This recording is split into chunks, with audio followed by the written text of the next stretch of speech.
How do you survive a Chinese course that's too hard for you, regardless if you ended up there on purpose or because of circumstances? What are the key strategies to ensure that you stay afloat and learn as much as possible?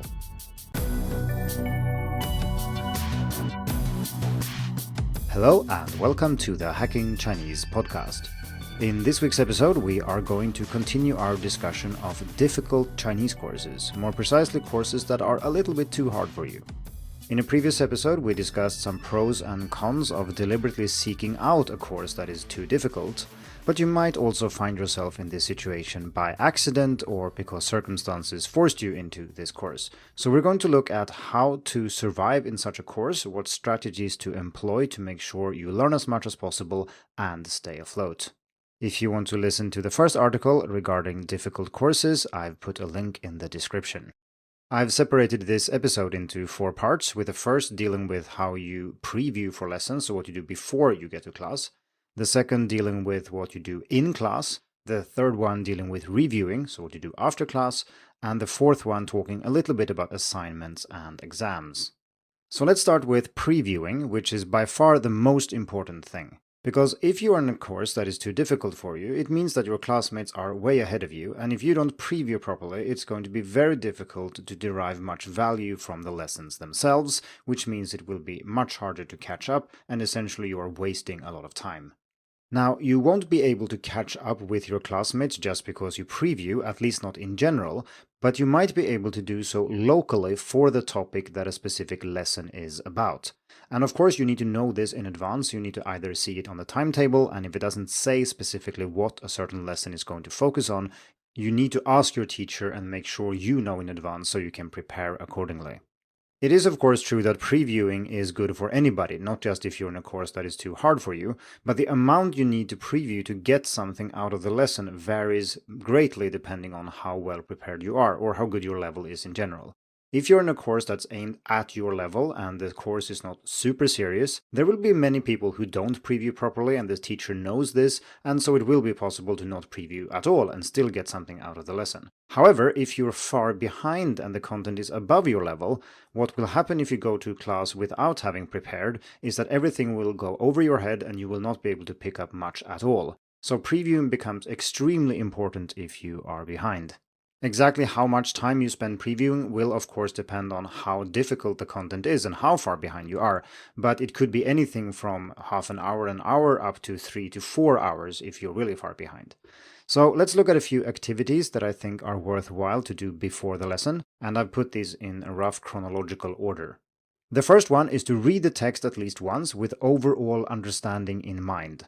Normally, I recommend people to listen first because we are starved for good listening practice, and if you read first, the listening practice doesn't really work because you know what it's about already and so on. But if the content is very difficult, you have to read first because it's so much easier to look things up, you can take it at your own pace and so on. So simply read the whole text with understanding in mind. You do not need to understand all the details, how all the grammar works and so on. You just need to know roughly what's going on in the text. The second preview activity is to learn the basic meaning of characters and words that appear in this text. You can start by using the official word list that probably is in your textbook, but of course that will only include things for students that are at the right level. But since you are behind, there will be many words that are not listed that you also need to look up and learn the basic meaning of. And I strongly suggest that you use spaced repetition software here, so maybe Anki, maybe Scritter, maybe Pleco, maybe something else.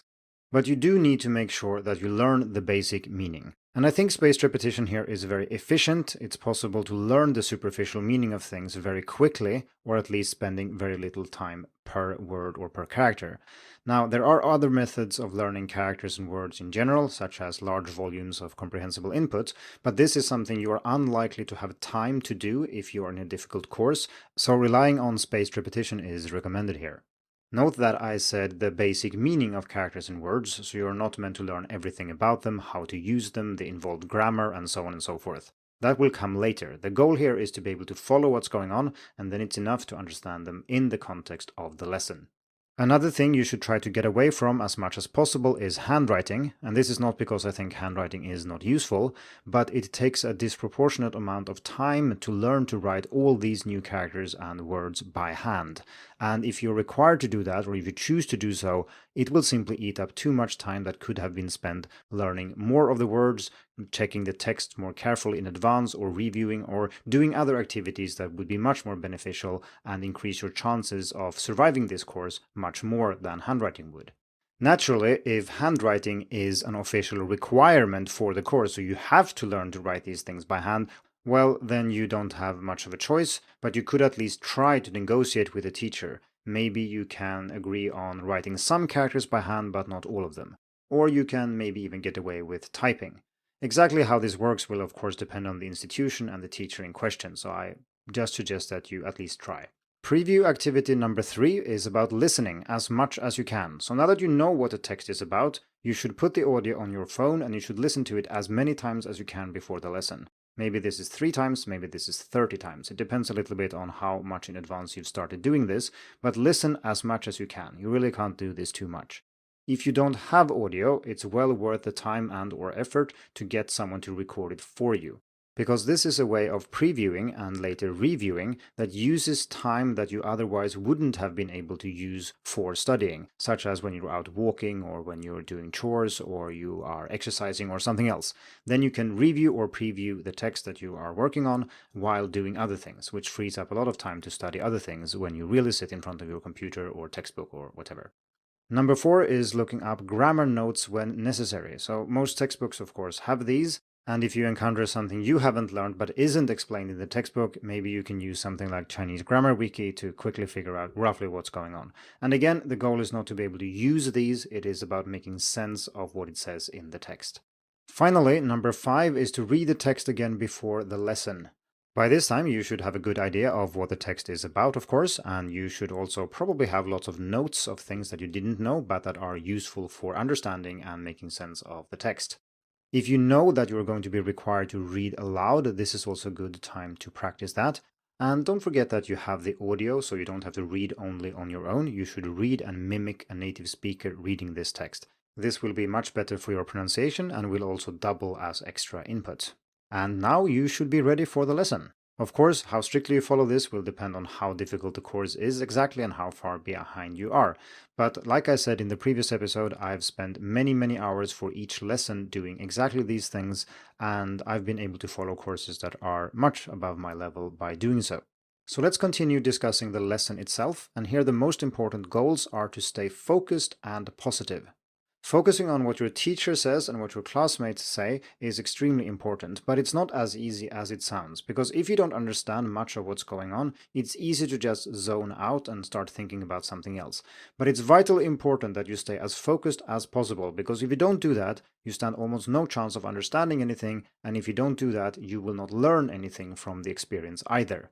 This is very demanding to keep up for long periods of time, and I don't think it qualifies as anybody's idea of fun. But do your best to maintain a positive attitude. Maybe try to convince yourself that every moment that you focus on what's going on, you stand a little bit better chance of understanding it and you learn long term. The goal is not to understand everything today, that will not happen, maybe not even this week or this month. But the Chinese that you are exposed to and engage with will help you improve, so sooner or later you will start understanding what people are saying. But if you zone out and start feeling depressed about not understanding anything, then you are likely to never get there. And this is why it's so important to have support when you do something like this, because it can be difficult at times. Do whatever you can to stay focused. This can, for some people, involve taking notes. Maybe you try to shadow what the teacher is saying in your head as they are saying it. Simply try different things and see what helps you stay focused. Another thing that's worth keeping in mind is that you will have lots of questions. There will be many things that are not clear to you after you've previewed or even after the lesson itself. You can't ask all these questions because then progress would be agonizingly slow and your being behind your classmates would also impact their learning a lot. So you need to practice some kind of basic language question triage, which is something I wrote an article about on Hacking Chinese, and I've put a link to it in the description.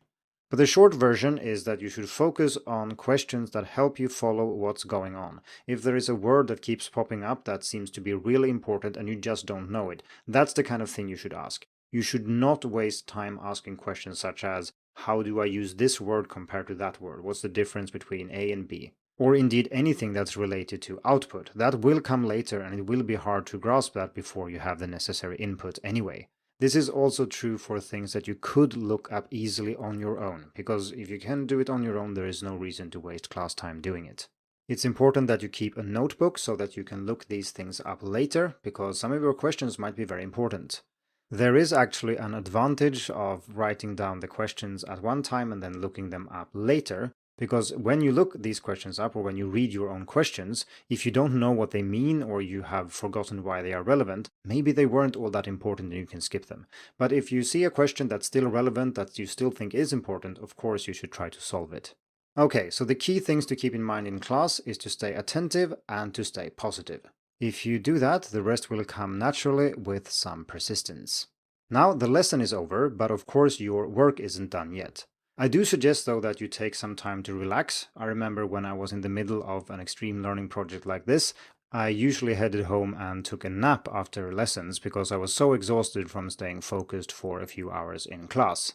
It is important to realize though that reviewing is essential because this is not a sprint, this is a marathon. So the goal is to catch up over a few months and survive the course. Maybe it takes a semester. It is not to survive individual lessons, even though of course that's great if you do that, but we are looking at a long-term project here, so reviewing is essential. I've split the review activities into two groups. The first contains activities that I think are essential and that you really should do, preferably every day. And the second category contains things that you should do occasionally that are also important, but maybe not something you need to do every day. The first thing you need to do is to actively manage your vocabulary, because there will be many words to learn, beyond the official word list, of course. I remember having more than 100 new words in a text that I studied at one point, and this is not really sustainable over time. There's a limit to how many words you can add and how many words you can absorb, especially since you're busy doing all these other things. This means that you need to make decisions about which words are important and which aren't. And sometimes it could be the words in a specific chapter that are very important. Sometimes it could be the words that are not in the word list but that you didn't know, because these were words that were considered easy or things that the author at least thought that students would know already, and that signals to you that these are things you maybe really should know. In contrast, there could be words that are very specific to a certain topic covered only in one text, and those words are then not as important. I suggested before that you use spaced repetition software for this, and here it's important to consider what kind of flashcards you are using, essentially what you put on the front of the flashcard and what you put on the back. What is it you are testing? And like I said before, your primary focus should be listening and reading, so understanding the words in context so that you can follow this text and also later texts that will recycle the same words. And again, remember to skip or skimp on handwriting as far as possible. Next, you should make sure that you review properly and keep your cue at 0. And if you can't do this, it means that you have added too many words or that you don't spend enough time. Beyond that, you should review in other ways, such as rereading or re-listening to the text itself. This is a great way of putting vocabulary in context and also incorporate grammar and so on. Many textbooks also have supplementary reading and listening material that uses largely the same vocabulary but in a different context, and these texts and audio exercises can be great for reviewing purposes too. Next up, it's important to distribute your learning across the day as far as possible. If you treat studying as a traditional activity where you sit in front of your desk with a computer and a textbook, this will severely limit the amount of time you have available. Instead, you should distribute your learning so you can make use of lots of time that you traditionally couldn't use to study. I've already mentioned spaced repetition, which is great because then you have an app, and when you have a few minutes left over somewhere, you can review a few words. You can write tricky characters that you keep forgetting on your hands, or you can put post-it notes all over your apartment, and you put any audio that you have covered on your phone so you can listen while you're out running, going to the gym, cooking, or whatever it is that you do. The final point is to socialize, explore, and enjoy the journey. So far, I've only focused on things related to the course itself, but of course it is important to also do other things. Like I said before, this is a long-term project, maybe it takes months up to a semester to complete. And so your mental health and physical health are all very important to succeed. And that involves being social, it involves doing things that you enjoy, maybe exploring the culture, the environment you're in, and so on.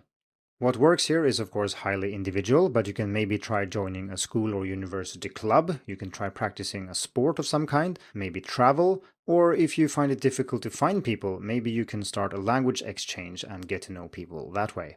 So those were the essential things that I really think you should do as often as possible. And now we're going to look at a few things that are essential, but that you don't need to do that often. And the first one is to go through your notebook, because you do collect lots of questions and words that you want to look up and so on, and occasionally going through these and kind of picking the most important ones and trying to find answers to these questions is important. The next thing that I suggest that you do, even if you don't do it when you take the course itself, it might be something that you do afterwards or when there is a break, is to solidify your foundation. Because, like I said in the previous episode when we talked about pros and cons of taking a course that is very difficult, there is a high risk that you will neglect some very important skills. And this could be either a skill such as pronunciation, or it could be that you neglect words that don't appear in your textbook but that are more important than those words that do. Finally, something that I also mentioned in the previous episode is the need for comprehensible input and extensive listening and reading. And this need doesn't go away just because you've taken a difficult course. So when you come out of a project like this or when you have a break, make sure that you try to broaden your horizons as much as possible by listening and reading to things that are at or below your level, where you can cover a large amount of text without having to look up words all the time. So let's look at the final part of surviving a difficult course, which is coping with assignments and tests. Exactly how assessment works in your course is naturally not something that I can know when I record this, but I can give some advice that is true in general. The first and most important thing is to be very clear about the rules and regulations that pertain to your specific situation. You need to be crystal clear about how the exams work, what is required of you, how many points you need, exactly what type of questions will be on the exam, and so on. Because if you don't know these things, there is no way for you to make sure you prepare adequately and efficiently. Naturally, if you don't care about grades for this course, you can just do whatever you think is best for your Chinese, but I think that for most people, grades actually do matter, and I think most people who have listened this far will be interested in how to cope with difficult exams. I discussed these questions in more detail in an article called How to Get Good Grades When Studying Chinese. And ideally, of course, this should be the same as just learning normally, but we all know that this is not true. Exams are focusing on a small subset of what you have learned, and by learning more about exactly what that subset is and how it is tested, you can greatly improve your score. When it comes to assignments, so I'm thinking of things you hand in or maybe an oral presentation rather than a test, it depends a little bit on what the regulations say, but I think most people normally ask someone to have a look at their homework to spot obvious mistakes and so on, and this is of course something you should do as well. Although naturally you need to be a little bit careful about what counts as cheating. It's one thing if someone helps you out a little bit with fixing an error or answering your questions compared to if they write the assignment for you. And here you need to ask yourself why you are in this course and what the purpose of all this is and so on, and then you can find your own answers how to approach tricky assignments. The best way to do it, or at least the way to do it if you want to learn as much as possible, is to make sure that you start very early. Because most courses don't have a process-oriented way of doing speaking and writing assignments. So essentially, that means that they will give you an assignment and you hand in one version or you deliver an oral presentation just once and then you get a grade. That is a product-oriented approach. If you want to use a process-oriented approach, you should start a week or two in advance and then make sure that you have time to do several iterations of the speech or the writing assignment in question. So you write a draft, you hand it to someone, they give you some feedback, you rewrite it again, you hand it to them one more time, you rewrite it again, and then you hand it in. Ideally, your teacher will do this, but most courses are not structured in this way and you should not expect it. And this goes for oral presentations too, so you can deliver your first version of the oral presentation to a friend or someone else, and they can give you some feedback. You then go home, you revise, you practice more, and then you do it again, and you get some more feedback. And then you go to class and actually deliver it in front of your classmates and teacher. And naturally, your result here is going to get much, much better than if you just did this immediately. Not just that, but your Chinese will also improve a lot more than if you just did it once. Finally, don't forget about the practice effect. And a clear example of this might be IQ tests. So you've probably heard that if you practice a lot and do many IQ tests before you do a real one, you will be able to improve your score because you're now used to this kind of activity. Naturally, this doesn't mean that your IQ is actually higher, it just means that you've practiced similar types of questions and therefore you perform better. And this is something you should definitely do if you care about the grades in your course. Because doing mock exams, looking at old exams and so on, and getting used to a specific format is extremely important. So that's it. I think these are the activities that I have employed to survive very difficult courses, and I've done so more than once. It will be very difficult at times, it will be demanding, and you will feel exhausted. But if you persevere and if you survive, you will also learn a lot more than you would if you hadn't challenged yourself in this way. Good luck and have fun! Thank you for tuning in to the Hacking Chinese podcast. If you like this episode, please share it. More information and inspiration about learning and teaching Chinese can be found at hackingchinese.com.